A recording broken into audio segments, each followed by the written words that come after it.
교독하겠습니다. 한 절씩 9절입니다. 또 자기를 의롭다고 믿고 다른 사람을 멸시하는 자들에게 이 비유로 말씀하시되 두 사람이 기도하러 성전에 올라가니 하나는 바리새인이요 하나는 세리라. 바리새인은 서서 따로 기도하여 이르되 하나님이여 나는 다른 사람들 곧 호색, 불의, 간음하는 자들과 같지 아니하고 이 세리와도 같지 아니함을 감사하나이다. 나는 일주일에 2번씩 금식하고 또 소득의 11조를 드리나이다 하고. 세리는 멀리 서서 감히 눈을 들어 하늘을 쳐다보지도 못하고 다만 가슴을 치며 이르되 하나님이여 불쌍히 여기소서 나는 죄인이로소이다 하였느니라. 내가 너에게 이르노니 이에 저 바리새인이 아니고 이 사람이 의롭다 하심을 받고 그의 집으로 내려가느니라. 무릇 자기를 높이는 자는 낮아지고 자기를 낮추는 자는 높아지리라 하시니라. 아멘. 자리 앉으시기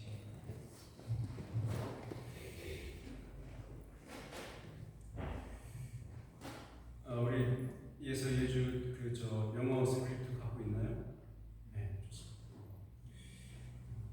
제가 매번 설교하면서 스크립트 하는 그러니까 원래 드렸던 그 영어 설교의 스크립트하고 똑같이 안 하고 자꾸 바꾸게 해서 그 컴플레인을 많이 들었습니다. 그래서 오늘은 거의 비슷하게 하려고 노력하고 있습니다.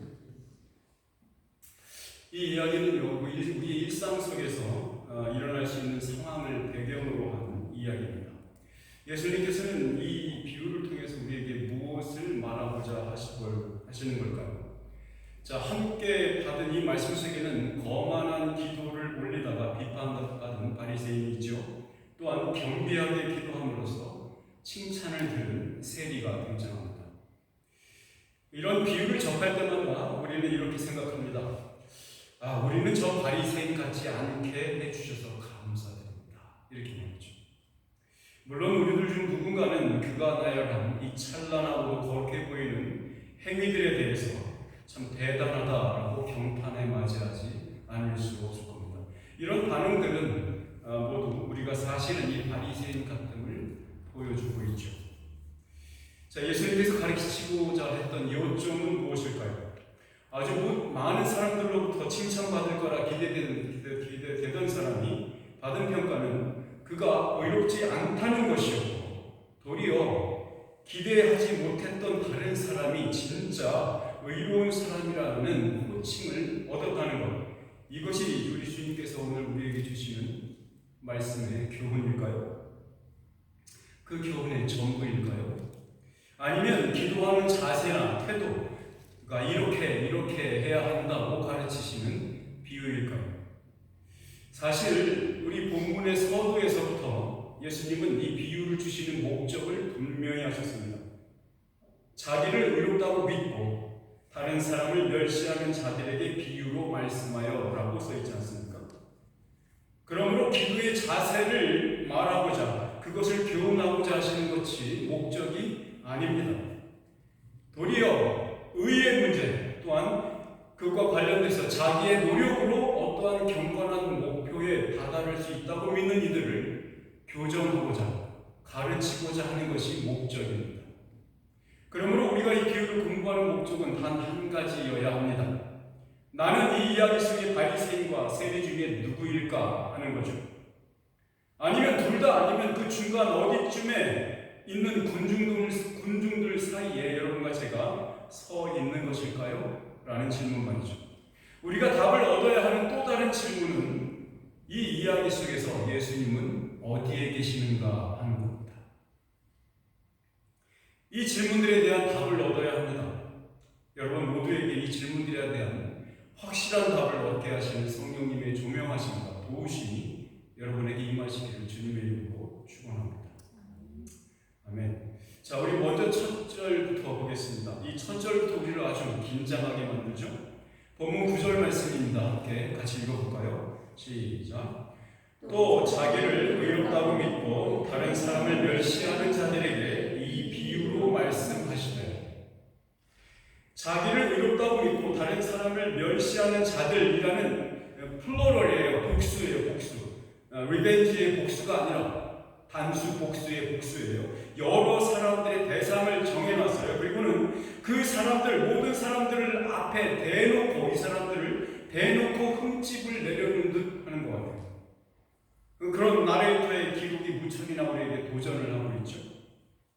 이 첫 구절은 독자들로 하여금 이 비유의 바른 해석에 도달하고자 사도들이 세워놓은 바로 명확한 길잡이와도 같습니다.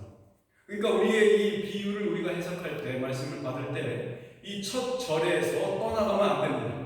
이 첫 절이 이 비유를 해석해주는 좋은 울타리로 우리에게 주는 겁니다. 이 비유 바깥으로, 울타리 바깥으로 나가서는 안 되죠. 예수님은 이 목적에 맞는 등장인물을 무대에 올려놓았습니다. 한 사람은 당시 보통의 유대인들, 즉 그 땅의 사람들, 하아레츠라고 부르죠. 그 땅의 사람들의 존경을 받는 바리새인이었습니다. 당시에는 바리새인들도 그 문파별로 율법을 다양하게 해석해 왔고요. 그 율법을 지키기 위한 울타리를 만드는 방법도 각자 달랐어요. 그들은 모세의 율법을 꽃밭 가득한 정원이라고 받아들였습니다. 그렇게 부르기도 했어요. 토라 대신에 가든이라고 불렀던 거예요. 그래서 그들은 이 에덴 동산 같은 율법을 지키기 위해서 그 에덴 동산의 울타리를 가득 치는 노력을 많이 해왔습니다. 여기에 예수님께서 등장시키고 있는 이 바리새인은 너무나 아주 꽤나 완고했고, 이 율법을 지키기 위해서는 원래 쳐놓은 울타리보다 더 큰 울타리를 만들기를 열심히 했고, 또한 그것을 지키기 위해서 최선을 다했던 사람이었는 것으로 보입니다. 그래서 그들은 그들의 도가 지나친 율법 지킴의 행위들은 그들 자신들로 하여금 우리는 의로운 사람이다 라고 자평하기에 충분했을 만큼 굉장한 노력을 기울였습니다. 당시에 이 의로운 사람이라고 하는 용어는 예의 바르고 관습과 법규를 잘 지키는 사람을 대상으로 일반적으로 부르던 호칭이었습니다. 그런 면에서 저는 전혀 의로운 사람으로 불리기에 적당치 않은 사람인 것 같아요. 죄송합니다. 자, 의의 공동체라고 자신들을 불렀던 유대교 분파도 있었습니다. 그런데 그들이 가졌던 이러한 의의 개념은 구약 성경 전체가 통상적으로 가지고 있었던 것과는 거리가 멉니다. 구약에서 의로운 사람은 이런 것을 의미했습니다. 하나님의 임재 안으로 받아들여짐으로써 하나님과 자신이 특별한 관계를 맺게 된 사람이나 공동체를 의로운 사람이다 이렇게 불렀습니다. 다시 한번 할게요. 하나님께서 그 사람이나 공동체를 하나님 자신이 받아들이시는 거예요. 받아들이신 그것을 인해서 하나님과 그에게 하나님과 자녀, 하나님과 백성이라는 관계가 성립된 사람들, 그 사람들을 의로운 사람이다 이렇게 불러왔다 이겁니다. 구약의 기록은 이 의로움에 대해서 역사적으로 오랜 세월 동안 하나님이 주시는 선물로 이해해왔습니다. 자신의 백성을 구원하시는 창조주의 구원 행위가 의라는 개념의 뿌리인 겁니다. 우리 미가서 6장 3절에서 5절까지의 말씀을 한번 찾아 읽겠습니다. 페이지 수로는 1295페이지입니다. 그냥 찾기 어려우시니까 페이지를 보시면 빠를 거예요. 1295페이지 정도 있습니다. 6장 3절에서 5절 말씀이에요. 우리가 같이 한번 읽겠습니다. 6장 3절에서 5절 시작. 이르시기를 내 백성아 내가 무엇을 네게 행하였으며 무슨 일로 너를 괴롭게 하였느냐 너는 내게 증언하라. 내가 너를 애굽 땅에서 인도하여 내어 준 종노릇을 하는 집에서 속량하였고 모세와 아론과 미리암을 네 앞에 보냈느니라. 내 백성아 너는 모압 왕 발락이 꾀한 것과 보올의 아들 발람이 그에게 대답한 것을 기억하며 시딤에서부터 길갈까지의 일을 기억하라. 그리하면 나 여호와가 공의롭게 행한 일을 알리라 하실 것이니라. 네. 여기서 공의롭게라는 말이 의라는 뜻입니다. 이 말씀을 우리가 함께 읽은 말씀을 요약하자면 이런 것입니다. 너희들이 한 짓이라고는 못된 불순종의 모습뿐이었잖아. 너희들을 구원으로 이끈 것은 오로지 나 혼자만의 일이었어요. 나 혼자 해낸 것이 아니더냐라고 얘기하고 있는 겁니다. 하나님께서.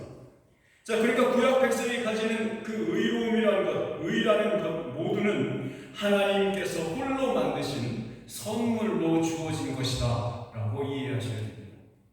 자, 예수님 당시의 바리새인들은 자신들을 의로운 자들이라 믿었고, 그 생각은 자기가 행하는 그 공로의 대가로 하나님의 은혜로운 보상을 받을 것이라고 믿었습니다. 아주 굳게 믿었습니다. 조금도 의심하지 않았습니다. 이러한 생각은 자연스럽게 자신들과 같은 노력을 하지 않는 사람들을 멸시하게 된 겁니다. 이 비유 속에서 이 바리새인이 대놓고 멸시해도 좋을 만한 사람이 있었습니다. 그가 속한 사회 계층은 세리라는 직업을 가진 심정적으로 옛날 백정 계급과 같았습니다. 우리 요즘 신세대들은 백정이 무슨 말인지 모르죠? 부처예요, 부처. 소고기, 닭고기 이런 거 만지는 사람, 잡는 사람, 그런 걸 백정이라고 부르고 지금은 부처죠. 그만하겠습니다. 자, 이 백정 같은 사람들과 같이 언급된 사람들이 세리라는 직업이었고, 이 사람들은 침략국인 로마를 위해서 유대인들의 사람들의 호주머니에서 세금을 빙자해서 돈을 착복하는 동시에 로마 정부에 아부했던 사람들입니다. 또한 유대인으로서는 접촉해서는 안 될 이방인들을 돈 때문에 아무 때나 만났던 사람들입니다. 그래서 이스라엘 백성들에게는 이 세리라는 직업, 그 사람들 자체가 타부입니다. 금기죠. 이 바리새인은 옷깃이라도 스치기 싫어할 만큼 혐오하는 사람이 바로 이 세리죠. 멸시당하는 배역을 맡은 사람이 이 비유 속에서 세리로 등장합니다. 본문의 이 두 사람 중 어떤 사람이 하나님 앞에서 의롭다 하심을 받았을까요? 우리 비유 속으로 들어가 볼까요? 본문 10절입니다. 함께 읽어봅시다. 시작. 두 사람이 기도하러 성전에 올라가니 하나는 바리새인이요 하나는 세리라. 자, 당시의 중동 사람들뿐만 아니라 범행하는 무슬림들, 지금 현재의 무슬림들도 모스크에 예배하러 참석하기에 갈 때 물어보십시오. 어디 가니? 라고 하면 모두 다 기도하러 간다 라고 대답합니다. 그거는 당시 중동 사람들이나 지금 무슬림들이나 똑같습니다. 성전에 올라갈 때도 예배하러 가는 시간에 기도하러 간다 이렇게 표현합니다.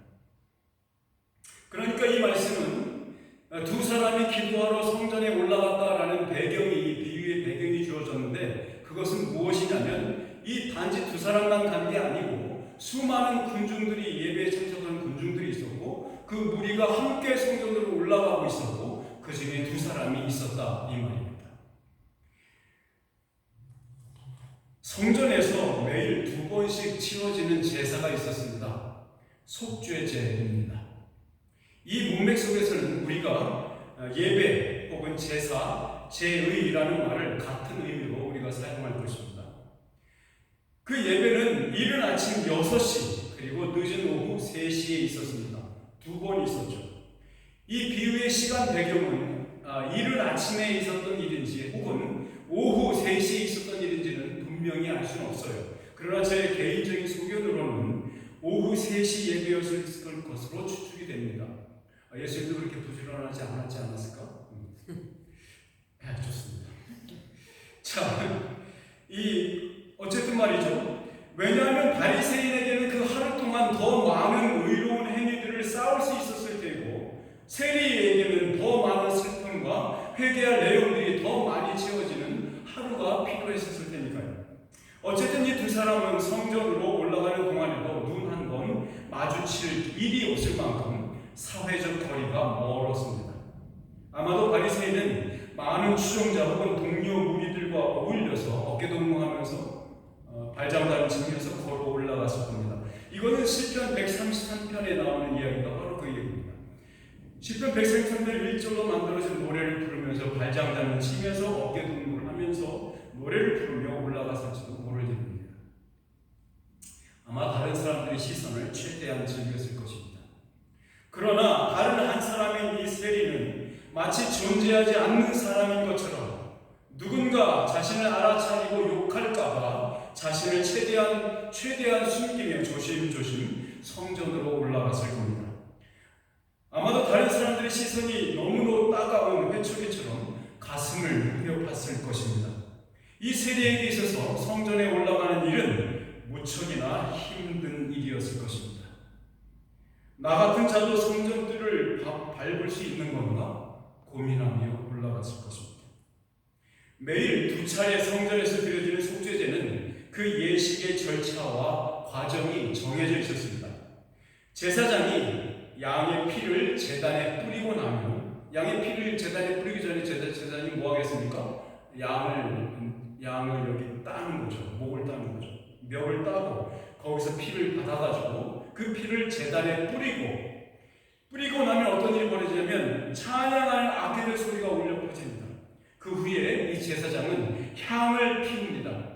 그리고 나서 제사장은 성소 안으로 들어갑니다. 이 성소는 지성소가 아닙니다. 성소 안으로 들어갑니다. 첫 번째 방이죠. 그리고 나서 제사장이 성소 안으로 들어가는 제사 절차를 모두 마치고 나올 때까지의 틈새 시간, 그 사이 시간을 예배에 참석한 사람들이 개인적인 기도를 하는 기도의 시간으로 삼는 겁니다. 그러니까 지금 바리새인이 기도하는 시간은 바로 그 시간입니다. 상상을 한번 해보세요. 제사장이 양의 목을 따고 피를 제단에 뿌리고 향을 피워서 올리고 그리고 성소로 뽀로록 들어갑니다. 그리고 성소 안에서 갖가지 일을 하지 않습니까? 제2의 일을 하고 나서 나올 때까지의 시간이 개인적으로 주어진 기도 시간입니다. 바로 그때 바리새인이 서서 기도하고 있는 겁니다. 자, 바리새인은 예배에 참석한 많은 사람들이 볼 수 있을 만큼 주목되는 장소에 따로 서서 기도하고 있습니다. 본인의 기도의 내용과 깊이가 함께 예배하는 다른 사람들의 것과는 질적으로 차이가 있을 뿐만 아니라 비교 불가라고 생각하고 있는 겁니다. 그는 누구의 앞에 서 있는 것일까요? 그의 안주에는 사람들의 불의한 행위만 가득 차 있었습니다. 이것은 마치 배교하고 교회를 떠난 사람들의 행위를 가지고 신자의 믿음을 측정하는 기준으로 삼는 것과 같은 온당치 못한 일입니다. 우리 11절 말씀을 함께 읽어보겠습니다. 시작. 바리새인은 서서 따로 기도하여 이르되 하나님이여 나는 다른 사람들 곧 토색, 불의, 간음을 하는 자들과 같이 아니하고 이 세리와도 같이 아니함을 감사하나이다. 남을 다른 사람을 밟아야 내가 설 수 있다고 믿는 겁니다. 그것은 의를 이루기 위해서 어쩔 수 없는 희생인 것처럼 있을 수밖에 없는 일이라고 생각하고 있는 것 같습니다.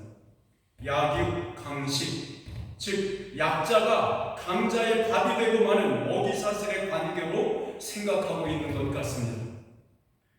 이러한 경쟁과 비교하려는 의식의 뿌리는 교만함과 자기의입니다. 이 바리새인은 지금 속죄제가 한창 진행되고 있는 한 복판에 서 있습니다. 죄인을 향한 속죄의 은혜를 구하기 위해서 어린 양을 죽이는 예배가 한창 중인데 이 바리새인은 왜 이렇게 기도하고 있는 것일까요? 그의 기도를 표면적으로 보면은 하나님, 내가 죄인이 아닌 것을 감사합니다라고 기도하는 겁니다. 자, 그런데 거기까지는 좋지 않습니까? 자기가 죄인이 아니라고 아주 의시시되면서 그렇게 기도하는 건 감사하는 건 할 수 있지 않을까요? 그런데 문제는 자신이 죄인이 되지 않기 위해서는 다른 사람들을 멸시하고 있다는 겁니다. 토색, 불의, 간음한 자들은 용서받을 수 없는 죄인들이라고 말하는 것과 똑같지 않습니까? 더더욱 저 세리와 같은 자는 절대 용서받으면 안 되는 사람인 줄 내가 믿습니다라고 외치는 것 같죠.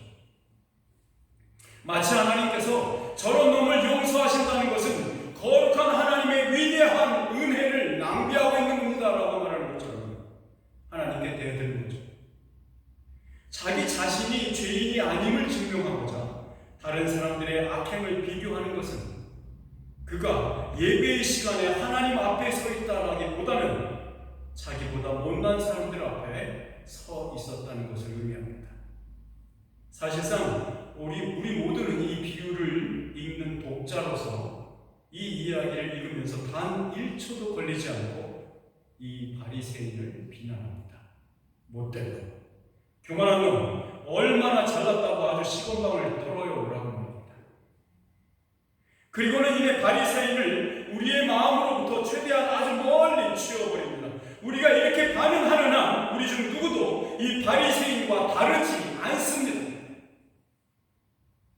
매일의 삶을 이어가는 데 있어서, 살아가는 데 있어서 주님의 은혜가 절실히 필요함을 느끼지 못하고 구하지 않고 있다면 우리는 이 바리새인과 똑같은 인식을 갖고 있다는 것입니다.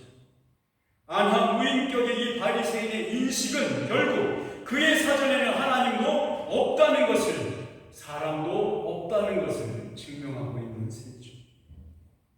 이 바리새인은 율법이 요구하는 행위들을 아주 잘 이용하고 있었던 사람입니다. 11절의 내용은, 우리가 읽은 11절의 내용은 한마디로 율법이 하지 말라는 것들을 하지 않는 행동을 통해서 그가 율법을 잘 지키고 있다라고 말하고 있는 겁니다. 여러분, 율법, 그 당시의 율법은 총 613가지의 율법의 규정들이 있었습니다. 거기에서 365가지가 하지 말라는 계명입니다. 지금 이 사람 11절의 내용은 무엇입니까? 바로 그 365가지의 하지 말라는 계명들을 내가 하나도 빼놓지 않고 잘 지켰습니다. 이 내용입니다. 하지 않았습니다. 이렇게. 여러분들 이미 뉘앙스를 느껴보셨듯이 이것은 기도가 아니죠. 이 바리새인의 기도는 기도가 아니었습니다. 설교입니다. 그렇죠? 이러한 모습은, 이 바리새인의 기도의 모습은 1세기 당시의 유대인들의 일반적인 기도의 내용과도 거리가 멉니다. 예수님 당시 유대교의 경건에 따르면 기도의 내용은 3가지가 들어갑니다. 먼저는 죄를 고백하는 것이 선행되고요. 그 다음에 하나님께서 베풀어 주신 것에 대해서 감사를 합니다. 마지막으로 자기 자신과 다른 사람들을 위해서 간구를 올리는 것, 이 3가지가 일반적인 유대인들의 기도의 범주였습니다. 이것은 오늘날 우리가 교회 속에서 개인 혹은 공동체로 함께 기도하는 내용과도 별반 다를 게 없습니다. 그런데 이 교만한 바리새인은 기도 시간에 서야 할 마땅한 자리인 하나님 앞에서가 아니고, 그런데 그 하나님 앞에서 아버지가 자기에게 하시길 원하는 것들과 또한 자신의 행위를 거기에 비교하지 않고 도리어 다른 사람들의 불의함과 못남에 이 자기 자신 스스로를 비교하고 있다는 것입니다. 이렇게 말하는 거죠. 우리도 죄인이지만 저 정도는 아니잖아. 우리가 이렇게 속으로 말하는 거죠. 네, 알아요. 나도 죄인인 거 알아요. 근데 난 저 정도는 아니잖아요 라고 말하는 것, 우리가 속으로 그렇게 말하는 것은 우리의 기도와 이 바리새인의 기도가 다를 게 없다는 얘기입니다. 12절 말씀을 보죠. 이 12절은 율법이 하라고 명령하신 내용들을 그저 따르는 수준이 아니라 그보다 더 갑절이나 행하고 있다고 말하는 내용입니다. 우리 12절 말씀을 함께 읽어봅시다. 나는 1회에 2번씩 금식하고 또 소득의 11조를 드리나이다. 당시의 금식에 관한 규정은 1년에 대속죄일에 한 차례 하게 되어 있습니다. 그 한 차례가 거의 한 8일이나 10일 정도인데요. 바리새인들은 보통 어떻게 했냐면 그 대속죄일에 들어가기 이틀 전부터 금식을 시작하고 대속죄일이 끝나고 이틀 후까지 금식을 합니다. 그래서 합해서 거의 2주간 금식을 하는데요. 1년에 한 번 해요. 그런데 이 바리새인은 뭐라고 기도하는 겁니까? 1회에 2번씩, 1회는 7일 말하는 겁니다. 한 주에 2번씩 금식했다는 겁니다. 그 사람이 금식은 언제 했을까요? 월요일과 목요일에 했습니다. 그러니까 월요일과 목요일에 2번 금식해요. 이것은 정해져 있는 게 아니야. 율법이 하라고 명령한 것도 아니야. 그런데 그것보다 하라고 명령한 것보다 훨씬 만큼 더 많이 하고 있습니다라고 얘기하고 있는 겁니다. 과잉 충성도 모자라서 충성 경쟁하고 있는 것 같아요. 구약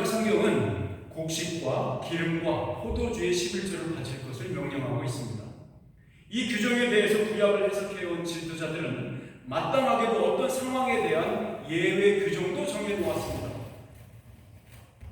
소출이 너무 적은 사람들, 너무 가난한 사람들, 극빈자들이 있지 않습니까? 그리고 다쳐서 일을 못하는 중에 있는 사람들은 11조를 바치지 않아도 되는 예외 규정들을 정해놓았어요. 그러면 이 바리새인의 떠벌리는 말 속에서 나오는 이 소득의 11조라는 표현은 일반적인 유대인들이 성전의 11조를 내는 방식과는 같지 않습니다. 그 사람은 금전, 자기가 출입하는 자기의 회계 장부에 기록되는 금전의 혹은 또는 곡식의 소출의 입금과 출금 모두에서 11조를 내고 있다는 얘기입니다. 그 말은 예를 들어서 소득의 11조를 낸 이후의 금액으로 무엇인가를 매입하면, 사면 그 매입에 들어간 돈의 11조를 또 바쳤다는 얘기입니다. 그러니까 모든 소유의 11조를 내는 그 사람의 의로움을 자랑하고 있다는 겁니다. 그것은 예외 조항으로 바치지 않아도 되는 어떤 사람들에게 11조의 의무를 부과하지 않았던 그 사람들에게는 어떤 것입니까? 굉장한 무기의 위력과도 같은 거죠. 당해낼 수 없는 겁니다. 어떤 사람은 자기가 11조를 내지도 않고 있음에도 이 사람은 바리새인은 뭐라고 그럽니까? 소득의 11조가 아니라 소유의 11조. 가진 것 모두의 11조를 계속해서 내고 있다는 겁니다. 그러니 이 바리새인은 무슨 말을 하고 싶은 것이었을까요? 이것이었죠. 난 너희들이 흉내도 낼 수 없는 종교적이며 영적인 사람이야 라고 말하고 있는 것 같습니다. 난 너희들하고는 급이다 이렇게 말하고 있는 거죠.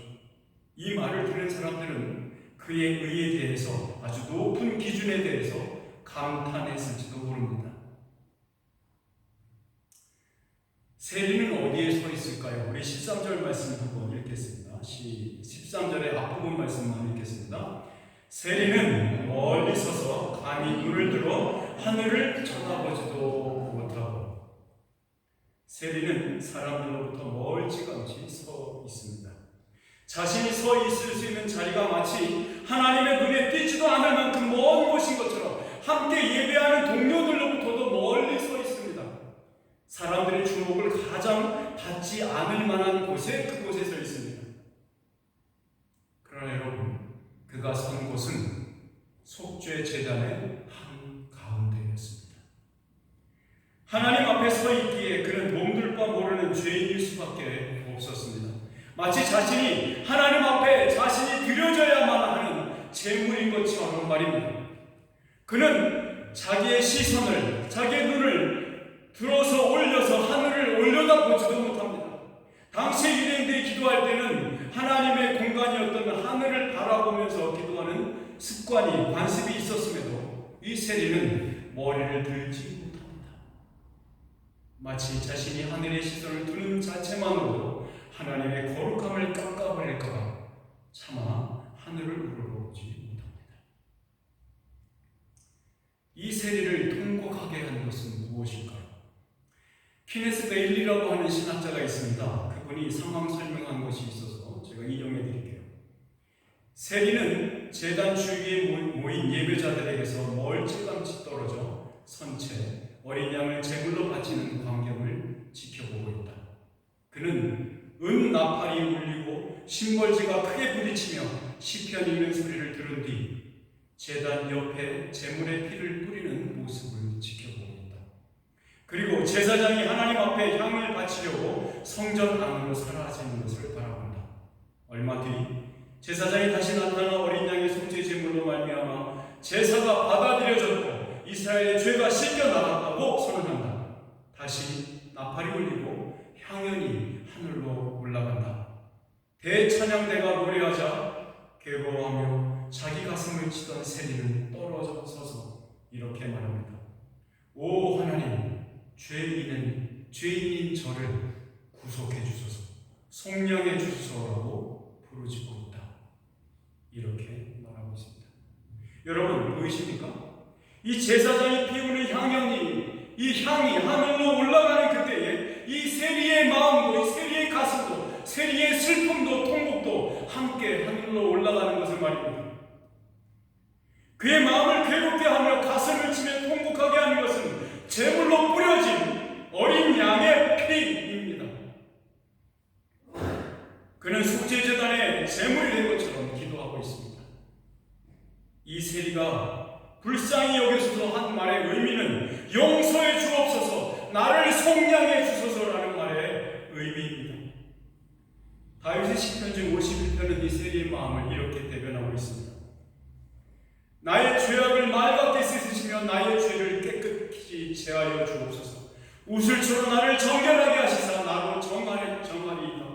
나의 죄를 씻어 주옵소서. 내가 눈보다 희리이다. 주의 얼굴을 내 죄에서 돌이키시고 내 모든 죄악을 지워 주옵소서. 주 예수 그리스도의 복음이 선명하게 선포되는 예배 속에서 주님의 보혈의 피가 낭자하게 흐르는 생명수 강가에서 그 아들 예수 그리스도가 죽음으로 사망을 이겨 쟁취한 하나님의 영광을 온 우주에 선포하는 그 예배 속에서 그의 세대의 영혼은 무너져 내렸습니다. 형제 자매님, 여러분의 영혼은 이 예배 속에서 죄의 죽음을 경험하고 계십니까? 하나님의 거룩하심 앞에 무릎이 사시나무 떨리듯 여러분의 전 자아가 하나님 앞에서 몸둘 바를 모르고 계십니까? 죄인이 아닌 사람에게는 예수 그리스도의 피가 소용없습니다. 구원의 능력도 효력을 발생하지 못합니다. 자신의 전 존재가 죄인임을 고백하는 자에게만 그의 전 자아가 그 자기의 마음 깊은 인격의 처소에서부터 그리스도의 속죄의 구원이 시작되는 것입니다. 그동안 이 비유 속에서 감춰진 배역이 하나 있습니다.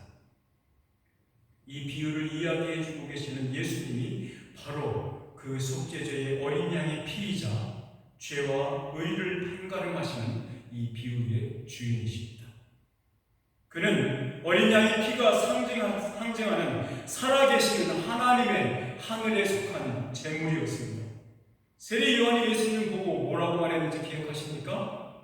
보라, 세상 죄를 지고 가는 하나님의 어린 양이로다 라고 했지 않습니까? 그러한 그분께서 자기 자신을 의롭다고 믿고 다른 사람을 멸시하는 사람들에게 이렇게 말씀하셨습니다. 그는 구원의 주권자이신 예수님께서 선고하는 겁니다. 이 선고는 창조자의 선언이기에 누구도 토를 다할 수 없습니다. 마음을 지으신 이의 이 마지막 선고는 거기에 대해서 어느 누구도 상고도 항고도 있을 수 없습니다. 14절 말씀을 함께 읽어보겠습니다. 내가 너희에게 이르노니 이에 저 바리새인이 아니고 이 사람이 의롭다 하심을 받고 그의 집으로 데려갔느니라. 무릇 자기를 높이는 자는 낮아지고 자기를 낮추는 자는 높아지리라 하시니라. 한국어 성경에는 저 바리새인이라고 의역이 되어 있습니다. 그런데 그 단어를 원문 그대로 직역하면 저 다른 놈 이 얘기가 됩니다. 아니 세상에 이런 반전이 어디 있습니까? 바로 이 사람 지금 조롱하듯 멸시하는 풍의 용어를 사용하셔서 예수님께서 지칭하시는 바로 그 사람은 누굽니까? 바로 다른 사람들을 멸시했던 그 바리새인이 아닙니까? 그대로 돌려주고 있습니다. 그 멸시의 내용은 바로 이 세리가 의롭다고 선언하신 것입니다. 자기가 의롭다고 굳게 믿던 그 바리새인이 아니고 말입니다. 세상에 이보다 더 큰 낭패가 어디에 있답니까? 예수님께로부터 멸시받은 이 바리새인은 그의 평생을 의로운 자라는 평가를 사람들로부터 받기 위해서 그의 모든 자원을 사용했습니다. 시간도, 물질도, 배움도, 자신의 전 자아를 쏟아부었습니다.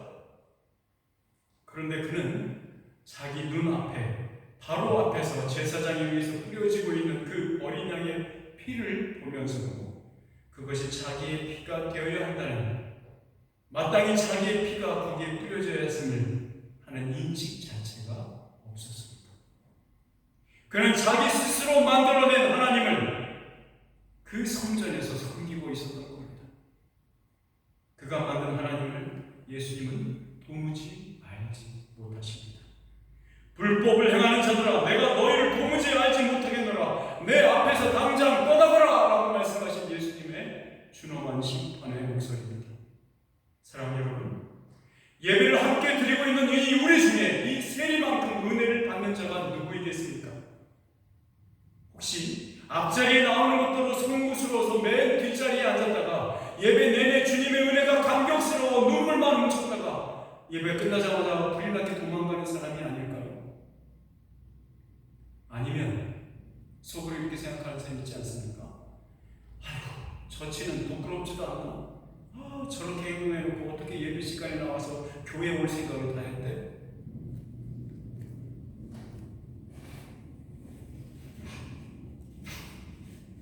사랑하는 주님의 몸된 교회 여러분, 우리 모두는 죄인입니다. 은혜 없이는 단 한순간도 깊은 숨을 들이킬 수 없는 존재들입니다. 이 교회는 여러분과 제가 함께하는 주 예수 그리스도의 몸이 되는 주님의 피로 사신 이 교회는 작은 자들이 숨을 쉴 수 있는, 약한 자들이 기쁨을 얻는, 죄인임을 고백하는 자들이 속죄함을 얻는 유일한 숨구멍이 되어야 합니다. 여러분들은 이 예배 속에서 누구이십니까? 속죄제의 멋진 성례를 통해서 웅장하고도 잘 조직된 순서들에 감탄하고 서 있는 저 바리새인입니까? 아니면 그 속죄제 속으로 들어가 어린 양의 피 냄새와 그것 없이는 승량해 줄 수 없는 하나님의 진노 앞에 떨고 있는 세리입니까? 무릇 그리스도의 피 없이 자기를 높아지는 자는 낮아질 것입니다. 그러나 그리스도의 피로 인해 자기를 낮추는 자는 승천하신 그리스도의 자리만큼 높아질 것입니다. 기도하겠습니다.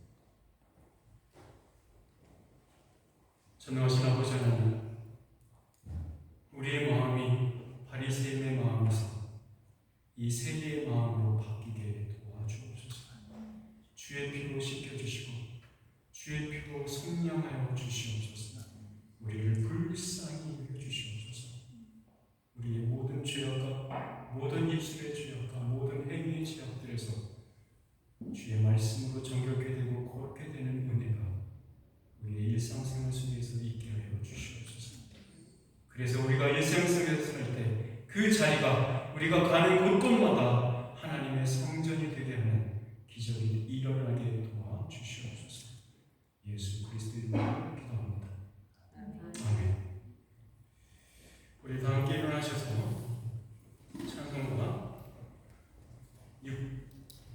찬송가 635장